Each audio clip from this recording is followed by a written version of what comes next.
This happened when I was a kid, so some of the details are a little fuzzy, but I still remember the important parts. I grew up in Nebraska, and I used to bike to school every day because my parents were always working. It was just easier that way. We lived in a rural area surrounded by farmland, and the route to school took me past this massive cornfield. Looking back, it probably wasn't that big, but it was the kind of place that looked like it went on forever, especially when you're a kid. Our house was on the other side of the field, but my parents were always clear about one thing: don't cut through the cornfield. They were worried I'd get lost without a cell phone, and I didn't really question it. I'd seen how easy it was to lose your sense of direction in there. So every day, I'd stay on the main road and bike all the way around it. I didn't have many friends that lived near my house, so I'd always bike alone. I didn't mind the longer rides. I actually developed a love for biking from doing it so often. I'd go for bike rides on the weekends, even when I didn't have to. I don't remember what day of the week it was, but it was definitely a weekday because I was biking home from school. I was biking home like normal when the chain on my bike popped loose. I don't remember how it happened, but it just came off completely, and no matter how hard I tried, I couldn't figure out how to pop it back into place. My dad had taught me how to fix my bike, but nothing I tried worked. I was stuck, and the thought of walking all the way home with my bike in tow sounded awful. Like I said, I didn't have a phone back then, so it wasn't like I could just call my parents for help. I wasn't going to ask for a ride from a random stranger driving by either. I knew better. I was on my own. That's when I looked over at the cornfield. Walking the normal route home was going to take forever, but cutting through the cornfield would save me a ton of time. I knew my parents had warned me not to go in there, but I figured it couldn't be that hard to find my way through. After all, I just needed to walk straight, right? So I made up my mind and pushed my bike into the cornfield, telling myself it'd be a quick shortcut. At first, it was fine. The path I found between the rows of corn was narrow, but it was clear enough to walk through. The stalks towered over me, and I remember there being a gentle breeze that day. Imagine walking through a cornfield as a child. The stalks feel 10 times higher, and everything feels 10 times bigger. It started to make me feel a little uneasy. The corn also blocked out a lot of the light, and it was oddly silent in there. I can't remember why, but every so often I'd look behind me. I'm not sure what was scaring me, but I remember just wanting to get out of there as quickly as possible. After another few minutes, I started to pick up on a faint rustling sound coming from the corn just a little ways off the path. I stopped and listened, trying to convince myself it was just the wind. It didn't sound like the wind, though. It stopped, but as soon as I started walking, I heard it again. This time, it was a little louder and a little closer. I started to think it could have been an animal stalking me, but I didn't know what kind of animal would be making that much noise. I remember struggling to breathe, wishing I had never gotten into that cornfield at all. I picked up the pace, walking faster, but I didn't want to leave my bike behind. I kept telling myself I was being paranoid, but every few minutes, the rustling came back. Like whatever it was keeping pace with me. Eventually, the rustling stopped, and I felt a wave of relief. Maybe 10 or so minutes passed without any strange sounds. At the next juncture, I decided to switch rows just to be safe. I turned a corner, and standing right there in the middle of the path was a man. He was just standing there, arms at his sides, staring at me. He didn't look like a farmer or anyone who belonged out there. His clothes were dirty and torn, and he had what looked like long scratches on both arms. I don't know how else to describe them. They were just long marks that looked etched into his arm. I froze, not knowing what to do. But then he spoke. He asked me if I was lost in a low and raspy voice. I didn't respond. I was glued to the spot. He then took a step toward me and told me he'd help me find my way home. I felt like I was in sleep paralysis. I literally couldn't move. Every instinct in me screamed to run, but I couldn't. He started walking faster, his hands outstretched toward me, and that's when my legs just took over. I dropped my bike and ran as fast as I could. He started chasing me and shouted that he just wanted to help me. I did not stop running. I could hear him crashing through the corn behind me, yelling for me to stop every so often. I ducked into one of the corn stalks and crouched down in a ball with my eyes closed. I tried to make myself as small as possible. I truthfully thought I was gonna die. He was holding something that looked like a rope in his hand. As he passed, he muttered to himself, "I'll find him." I'll never forget those words for as long as I live. I stayed hidden for what felt like hours. My legs were cramping and my whole body was trembling, but I didn't dare move until I was sure he was gone. When I finally crawled out of the corn and made my way home, I was shaking so badly I could barely walk. It was dark by then. I eventually found my way home. I ran inside to my parents, who were worried sick about where I had been. I told them everything. My mom was in tears, and my dad looked like he was ready to kill someone. By then, though, there wasn't much they could do. That man was long gone. My dad went out to look for my bike, but it was nowhere to be found. They got me a new one a few days later, and life went on. A few weeks later, something else happened that ultimately made us move out. I got home from school one day, and there, sitting on the porch, was my old bike. The one I had left in the cornfield. I don't remember who was more freaked out, me or my parents. My parents didn't feel safe with me in that house anymore, so we quickly moved out of there. My parents don't really mention what happens, but I don't think I'll ever be able to forget it.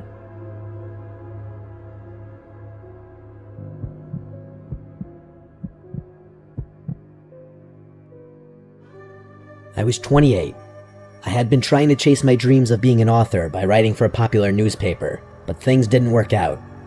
I had just returned home to help my aging parents on the family farm. It wasn't exactly what I had planned for myself after leaving home years ago, but they were getting older, and managing the place on their own was becoming more of a burden. The farm was quiet and isolated, surrounded by vast fields of corn that stretched out for miles in every direction. The nearest neighbor lived about a 10-minute walk away, a small farm run by an older woman who'd been living there ever since her husband passed away a few years back. Life was slow out there, and I didn't mind that. At that point in my life, slow was exactly what I wanted. Things were pretty normal for a week or two. I was starting to get used to the routine of managing the farm, and the slower pace of life was really beneficial to me. I had a ton of free time on my hands to think and write, which was how I spent most nights. I'm not sure what it is, but I'm most productive and creative at night, so I took advantage of that. I'd get the farm stuff out of the way well before the sun went down, and then sit at my computer until I couldn't keep my eyes open anymore. I had opted to stay in the tiny bedroom on the 3rd floor so that I wouldn't bother my parents with the strange sleep habits. I liked it up there. It was cozy and quiet, and the window gave me a beautiful, muse-like view of the farm. But after about another week, I started noticing something odd. Every evening, just before sunset, I would see a figure standing at the far edge of my parents' cornfield, between 2 rows of corn. At first, I didn't think much of it. I assumed it was someone from the neighbor's farm, maybe checking on their land or surveying the crops. They weren't actually on my parents' property, so it's not like they were trespassing or doing anything technically illegal. It was just kind of odd, though. The figure didn't move or make any kind of gesture, just stood there, almost like a scarecrow or a mannequin. I couldn't tell if it was a man or woman. Hell, I couldn't even tell if they were facing me. It was unnerving, sure, but I figured it was nothing to worry about. Despite the eeriness of it all, I noted that the scene would definitely make a cool photo. A shadow against the golden backdrop of the evening sky and fields of corn that stretched on forever. A few more days passed, and the figure kept appearing. Always around the same time, always around the same spot, just standing there. One night, I watched it extra closely just to make sure it really wasn't a scarecrow. Eventually, I did notice it move, which confirmed that it was a person. It was strange, but I kept telling myself it was harmless. I even thought it might be the neighbor, the old woman my mother often mentioned. I hadn't seen her since I'd been back, but maybe she had a reason for being out near our property. Either way, there was only so much harm an elderly woman could really cause. It's not like she posed a threat to my parents or their property. Of course, if that were true, I probably wouldn't be writing this all down. In hindsight, it probably wasn't wise to be so nonchalant about the situation. Things started to change over the next few days. The figure began getting closer. Each night, I'd see it between 2 different rows of corn, always closer to the house. It was still silent and still unmoving, but it was definitely closer each night. I was sure of that. I still couldn't make out any details about them from that distance, but things were getting serious now. Whoever was out there was deliberately getting closer and closer to my parents' property. After 2 nights of this, I decided I had to do something. The next morning, I told my parents about what I had been noticing the past few weeks. My mom brushed it off and told me that it was most likely the neighbor's son, who had always been a bit of an oddball, according to her. To call him an oddball was a bit of an understatement, but my mom was always one to put things nicely. To my surprise, they didn't seem concerned or even weirded out. They told me that I should just let him be, as he's harmless. One evening, as I was working late in the barn, I glanced toward the edge of the field and felt my stomach drop. The figure was no longer at the far edge of the cornfield. It was standing just outside the property line, much closer than before. A cold chill ran through me. I wiped my hands on my jeans, and feeling a mix of unease and frustration, I decided to approach it. I needed a better look. I walked to the edge of the field and yelled, "Who's there?" But as soon as I got close, the figure turned and sprinted between a row of corn. I went to chase it, but as I was turning the corner, I literally saw him dive into a row of corn, disappearing from sight. My heart was pounding as I stood there scanning the field, but there was no way I'd be able to find him. It's not like I was going to start searching blindly through the corn stalks. I was really freaked out at that point. Even if that had been a troubled kid, I don't think I was comfortable with him on the property. The next morning, I headed over to the neighbor's farm, hoping to clear things up. The old woman answered the door, so I just asked her bluntly without sugarcoating things. She seemed really confused when I told her about what was happening. She shook her head slowly and told me she hadn't been outside after dark for weeks because of her health. She told me that she could barely get around, let alone walk to the edge of her land. I then asked her about her son. She told me that he left home years ago and hadn't lived with her since. I froze as she told me that. I could feel my skin start to itch. Whoever I had chased the day before wasn't her son. It was a complete stranger. I left her farm with a growing sense of dread.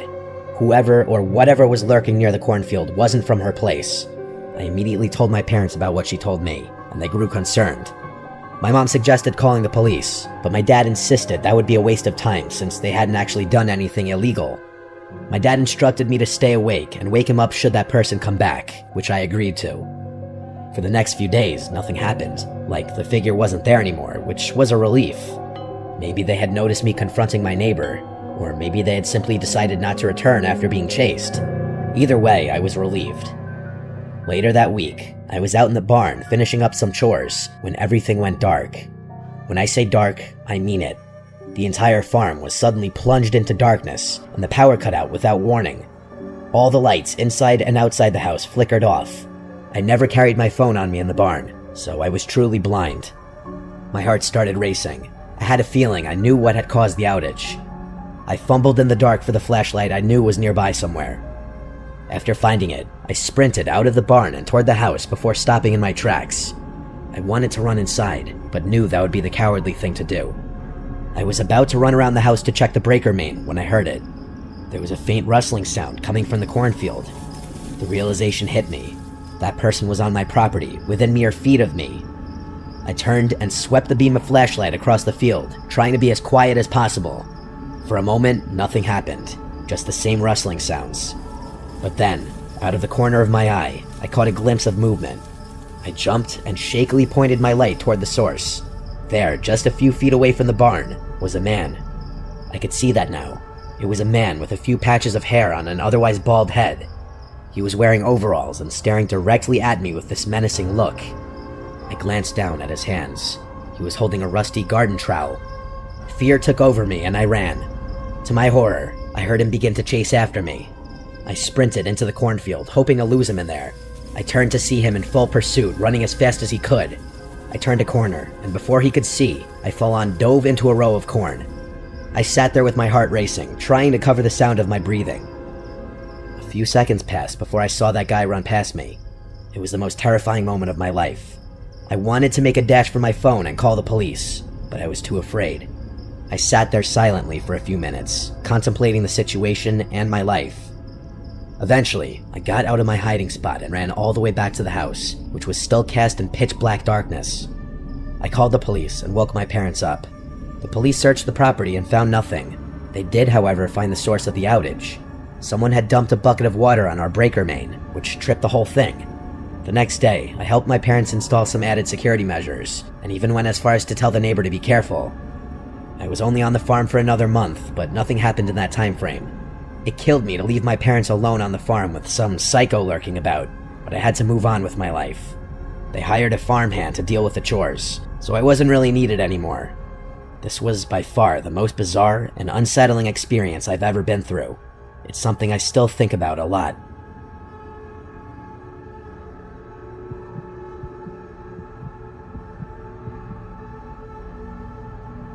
I recently moved to Iowa to get away from things. I got some dead-end job that pays a decent buck. It's not so bad. I'm definitely not going to stay out here forever, but the peace and quiet is good for me. There's a lot of farmland around here, which I'm sure doesn't surprise any of you. The rural environment is definitely not something I'm used to, coming from the city and all, but I'm slowly adjusting to it. About 6 months ago, I found a modest home with dirt cheap rent that I lived in for a few months. While the house itself was small, the property was actually pretty big. I had a lot of land in the backyard, more than I knew what to do with. I'm not sure if it was a farm or abandoned, but there was this massive cornfield that sat right next to my house. Like the field ended at a little wooden fence that sat a few feet from the physical structure.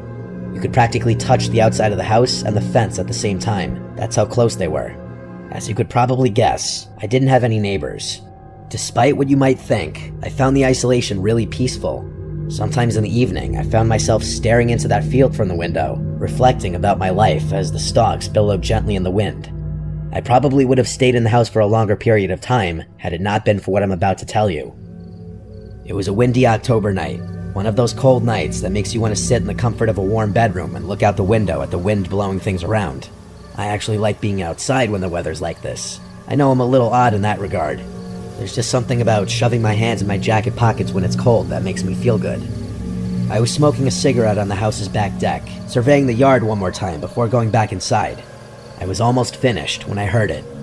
A scream. It wasn't the kind of distant animal cry you hear sometimes out in the country. No, this was different.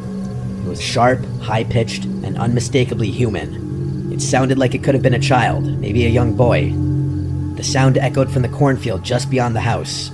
Without thinking, I ran inside, grabbed my hunting rifle, and went back out. I'm not sure what came over me, but there was no way I was going to ignore a child that was potentially in danger. As I was running toward the cornfield, the scream came again, louder this time. I stopped in my tracks, scanning the dark, but I couldn't see anyone. I called out to the kid, asking him to scream again so I could find him. Silence. Adrenaline was surging through me at that point. I jumped the fence, picked a random row of corn, and ran alongside it, using my phone's shitty flashlight to see. I kept yelling out, but that kid never yelled back. Eventually, I realized I was in over my head. I called the police and explained to them what I had heard before returning to my house, waiting for them to arrive. When the officers arrived, I insisted on helping them search the field. They let me help, which I was grateful for. We searched for at least half an hour, calling out to that kid the whole time. He never yelled back, though. There was nothing out there, no footprints, no signs of movement, not a single trace that anyone had been in that field. Eventually, we gave up. The officers told me to call again if I heard anything, and left. I was frustrated, but what could I do?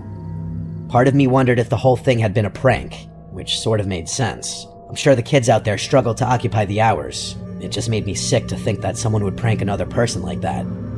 As much as I tried to convince myself that it had all been a prank, I couldn't relax after that. Little did I know that the situation was about to go from a 1 to a 10. As I was upstairs getting ready for bed, something from outside the window caught my eye. It was the last thing anyone would ever want to see outside a bedroom window, a faint orange glow. I rushed to the window, and I felt my stomach drop. Off in the distance, there were small flames rising from the cornfield, flickering wildly in the dark. I remember yelling "holy fuck" over and over. I knew I had to do something. The fire wasn't huge, but I knew it would spread fast with how windy it was out there. I sprinted down the stairs while calling 911, practically screaming into the phone. I grabbed the hose from the side of my house, turned it on, jumped the fence, and sprinted into the field. I prayed that it would be long enough to reach the fire. I was soaked by the time I reached the fire, but I didn't care. I knew the fire department would take forever to get there. I was the only hope. I sprayed the flames as best I could, doing everything I could to contain it. I was unbelievably lucky that it hadn't spread more quickly. I was able to put it out completely in just a few minutes. I leaned down to catch my breath, wondering why in the world this shit was happening to me. As I stood there, drenched in sweat and water, I caught movement from the corner of my eye. I turned and nearly died right on the spot. There was someone at the upstairs window of my house. They were in my bedroom. Without thinking, I dropped the hose that was still spraying water and sprinted toward the house. I threw open the door and burst into the kitchen, only to freeze in place. The entire room was trashed. My fridge and cabinets were all open, and a bunch of my dishes had been smashed on the floor. It was fucking crazy, and I didn't know what to think.